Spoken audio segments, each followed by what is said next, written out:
upon it will be delta IL into F. F is 1 upon capital T. Okay.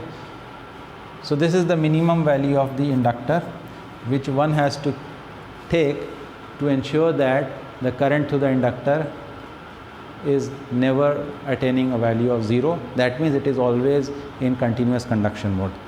Okay. Now let us take up so please remember this expression. We have to use this expression when we will be solving the problems. Okay. So let me now take up the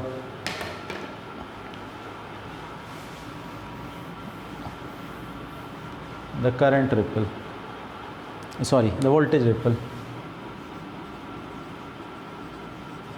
The voltage ripple. Now voltage ripple can be reduced by having a large value of C. Okay. So what is the voltage ripple tolerance that is mentioned in the problem for particular application? We can find out the value of C from there. So let us try to see how we can find it out. So you see that the Q is related to CVC. Okay. And this is also equal to CV0. Okay, and delta Q equals to C delta V0. This is the voltage ripple, and delta V0 will be equal to delta Q upon C. Okay. If you remember, I have drawn the waveform of the current through the capacitor. It looks somewhat like this. The area under the curve basically will represent the charge Q. Okay.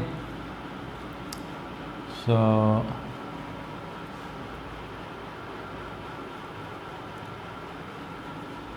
this delta Q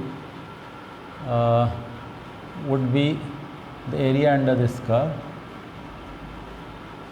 and that would be given by half of,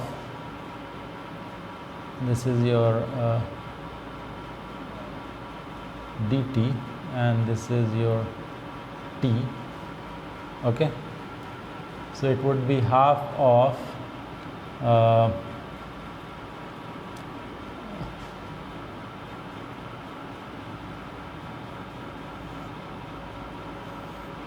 okay.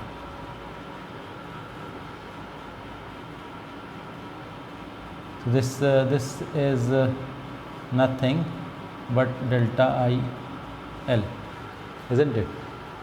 This is delta IL total. So half of it will be delta IL by 2, delta IL by 2, delta IL by 2. Okay. And this duration is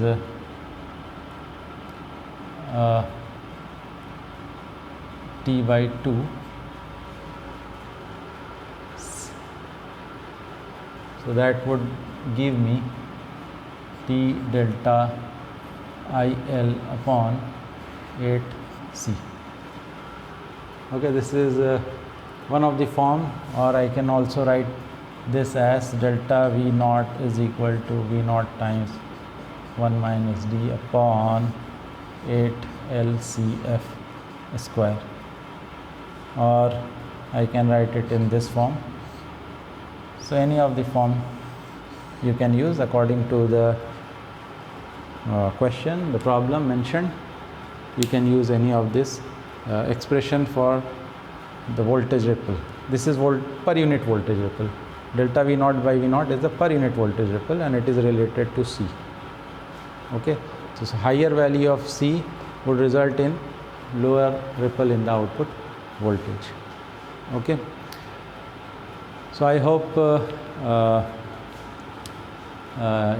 you had enjoyed watching this video, and in the next lecture about the buck converter, actually it would be an advanced level topic, and that I would be taking it up, and that is that could be watched by advanced learners, and I would be talking about the small signal analysis of the buck converter, and then I would also be taking up the stability in a buck converter. Okay, and I would also be trying to derive the transfer function of a buck converter. So thank you for watching this